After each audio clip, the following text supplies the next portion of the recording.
मठ मंदिरों को फ्री कराने के लिए मैंने पीआईएल फाइल किया था, याद रखिए 2021, writ petition civil number 796 2021। Supreme court ने केंद्र सरकार को और सभी राज्य सरकारों को नोटिस जारी किया। हमने इसमें यह कहा था कि मठ मंदिरों को कंट्रोल करने के लिए 35 कानून हैं, लेकिन मजार, दरगाह, मस्जिद और चर्च के लिए एक भी कानून नहीं। इस हमने याचिका में कहा था कि 4 लाख मठ मंदिर सरकार के कंट्रोल में है, लेकिन एक भी मजार, एक भी दरगाह, एक भी मस्जिद, एक भी चर्च सरकार के कंट्रोल में नहीं। हमने इस याचिका में कहा था कि मठ मंदिरों की 1 लाख करोड़ की प्रॉपर्टी पे सरकार ने कब्जा करके रखा हुआ है, लेकिन मजार, दरगाह, मस्जिद और चर्च की 1 रुपए की प्रॉपर्टी पे सरकार का कब्जा नहीं।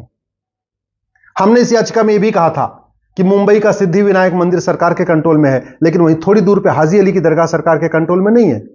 वैष्णो देवी जी का मंदिर सरकार के कंट्रोल में है, लेकिन हजरत बल की दरगाह सरकार के कंट्रोल में नहीं है। हमारे चारों धाम सरकार के कंट्रोल में है, हमारे 12 ज्योतिर्लिंग सरकार के कंट्रोल में है। जो हमारे 51 शक्तिपीठ हैं उसमें ज्यादातर सरकार के कंट्रोल में है। अगर मंदिर सरकार के कंट्रोल में है तो चर्च और मस्जिद क्यों नहीं?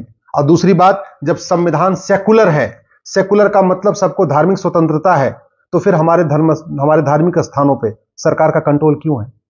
सबसे आश्चर्य की बात यह है कि सुप्रीम कोर्ट ने ही 2021 में हमारी पिटीशन को सुना, बाद में इसमें नोटिस इशू किया, केंद्र सरकार को नोटिस इशू किया और सारे उन राज्यों को नोटिस इशू किया जहां जहां यह कानून है।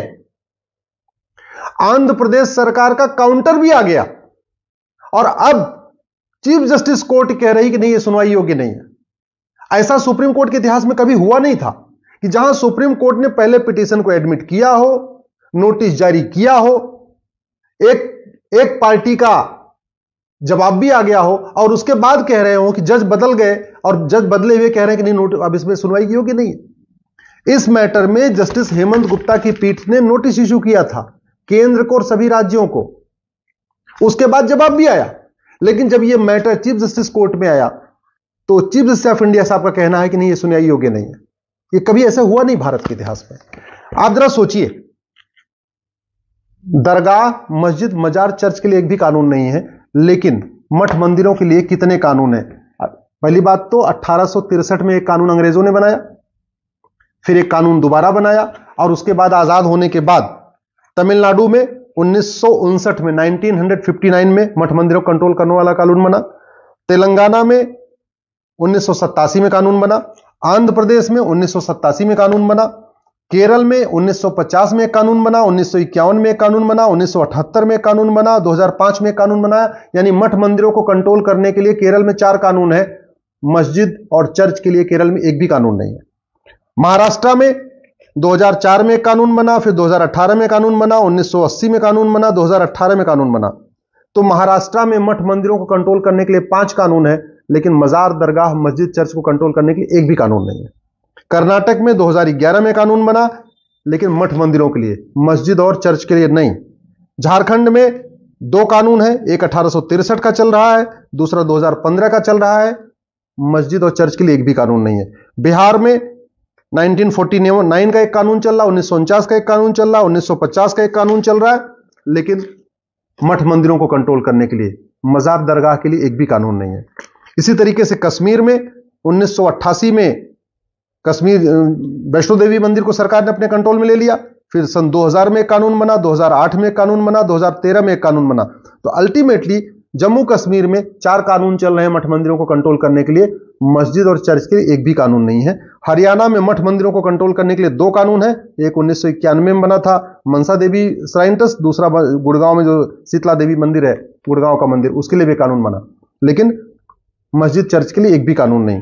मध्य प्रदेश में मठ मंदिरों को कंट्रोल करने के लिए 2 कानून है, एक 1890 में बना था, चैरिटेबल एंडाउमेंट एक्ट, 2002 में फिर दूसरा कानून बन गया, लेकिन मस्जिद, चर्च के लिए एक भी कानून नहीं। पंजाब में 2 कानून है, वेस्ट बंगाल में 1 कानून है, राजस्थान में 1 कानून है, पांडिचेरी में 1 कानून है, दिल्ली में 1 कानून है, मणिपुर में 2 कानून है, सिक्किम में 1 कानून है। इस तरीके से भारत में 35 कानून चल रहे हैं मठ मंदिरों के लिए, लेकिन चर्च, मजार, दरगाह के लिए एक भी कानून नहीं है। और सबसे आश्चर्य की बात ये पिटीशन आज की नहीं है, 2023 की नहीं है, 2021 की है। 2021 की मेरी पीआईएल सुप्रीम कोर्ट के ही नोटिस हुआ था। सुप्रीम कोर्ट की अलग बेंच ने नोटिस इशू किया था, यह अलग मैटर है। उस समय जस्टिस हेमंत गुप्ता के बेंच में मैटर गया था, वहां से नोटिस हुआ था। लेकिन जस्टिस हेमंत गुप्ता साहब रिटायर हो गए, ये मैटर अब चीफ जस्टिस साहब के कोर्ट में लगा। वहां पे अब चीफ जस्टिस साहब ये कह रहे हैं कि नहीं, इस पे हम सुनवाई नहीं करेंगे। मैंने उनको ये भी कहा कि कुछ राज्यों का मैटर पहले से पेंडिंग है ऑलरेडी। जो तमिलनाडु का एक्ट है उसको सुप्रीम कोर्ट तक पहुंच चुका है, तेलंगाना वाला एक्ट भी सुप्रीम कोर्ट पहुंचा हुआ है, आंध्र प्रदेश वाला भी सुप्रीम कोर्ट पहुंचा हुआ है, कर्नाटक वाला भी सुप्रीम कोर्ट पहुंचा हुआ है और पांडिचेरी वाला भी पहुंचा है। तो 1 2 3 4 5 राज्यों के जो कानून है वो सुप्रीम कोर्ट में चैलेंज है। तो मैंने कहा जब 5 राज्यों का चैलेंज है और हमने 18 राज्यों का चैलेंज किया हुआ है, 5 कानून पहले से चैलेंज है, हमने सारे 35 कानूनों को चैलेंज किया हुआ है, तो हमको एक साथ में सुन लीजिए, दिक्कत कहां से है? अब पता नहीं ये सारे राज्यों का एक साथ, और सबसे आश्चर्य की बात ये कह रहे हैं कि नहीं ये रिलीजियस मामला, इसमें इंटरफेयर नहीं करेंगे। हम तो ये कह रहे हैं रिलीजियस मामला, इसलिए इंटरफेयर नहीं करना चाहिए। हम सुप्रीम कोर्ट गए इसलिए थे क्योंकि supreme court is the custodian of constitution. Supreme court fundamental right का प्रोटेक्टर है।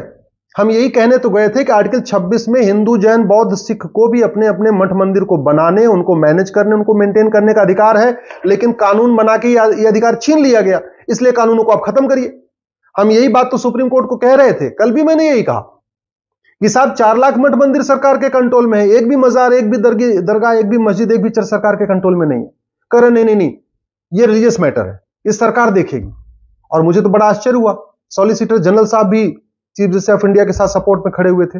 यहां ठीक है, अब या तो उनको लगता है कि नहीं पहले 5 राज्यों का कानून खत्म हो जाए फिर बाकी सब देखेंगे, या पहले ये लगता है कि नहीं तमिलनाडु के मंदिर फ्री हो जाए, तेलंगाना के फ्री हो जाए, आंध्रा के फ्री हो जाए, पांडिचेरी के फ्री हो जाए, फिर बाकी राज्यों का देखेंगे। भगवान जाने क्या चल रहा है।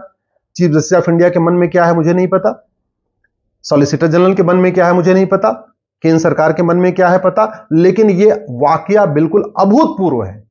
जहां जज के रिटायर होने के बाद उसी सुप्रीम जब बेंच बदल गई, तो जहां पहले वाले जज ने नोटिस इशू किया था, बाद के जज कह रहे हैं यह सुनवाई योग्य नहीं है। मैंने बहुत बार कहा कि सुप्रीम कोर्ट ने नोटिस इशू किया है, एक बार राज्यों का काउंटर तो आने दीजिए। एक राज्य का काउंटर आया है लेकिन बाकी राज्यों का काउंटर आने दीजिए।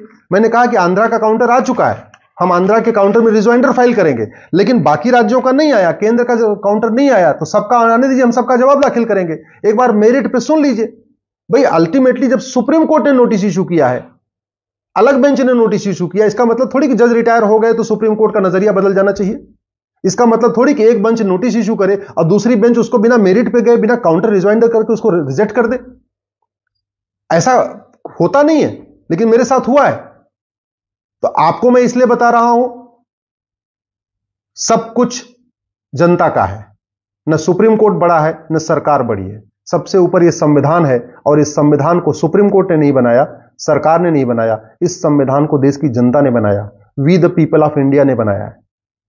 प्रीएम्बल में लिखा है we the people of India, तो we the people of India बनाया है। इसलिए मैं आपको बताना चाहता हूं कि किस तरीके से 2021 की पिटीशन 2023 में बिना मेरिट पे गए, बिना सारे काउंटर रिजॉइंडर किए, बिना रिटर्न सबमिशन किए, एक जज ने नोटिस इशू किया और दूसरे जज ने बोला सुनवाई योग्य नहीं है, पिटीशन हमने विड्रॉ ले लिया है। जो पहले वाले मैटर चल रहे हैं उसमें हम इंटरवेन करेंगे, उसमें हम अपनी दलीलें रखेंगे, लेकिन ये सही है या गलत है मैं आपके ऊपर छोड़ता हूं। जो घटना घटी है वो आपको बता रहा हूं। एक बात जरूर मैं कहना चाहूंगा, सनातन धर्म अगर नहीं बचेगा, अगर मठ मंदिर हमारे मुक्त नहीं होंगे, तो सनातन संस्कृति नहीं मजबूत होगी, और सनातन संस्कृति मजबूत नहीं होगी तो याद रखिए, अगर विदेशी रिलीजन मजबूत हुए तो ये संविधान एक दिन एक्सपायर हो जाएगा। ये संविधान तब तक है जब तक भारत में सनातन है। जिस दिन विदेशी संस्कृति, विदेशी रिलीजन यहां स्ट्रांग हो गए, इस संविधान को उठा के डस्टबिन में डाल देंगे।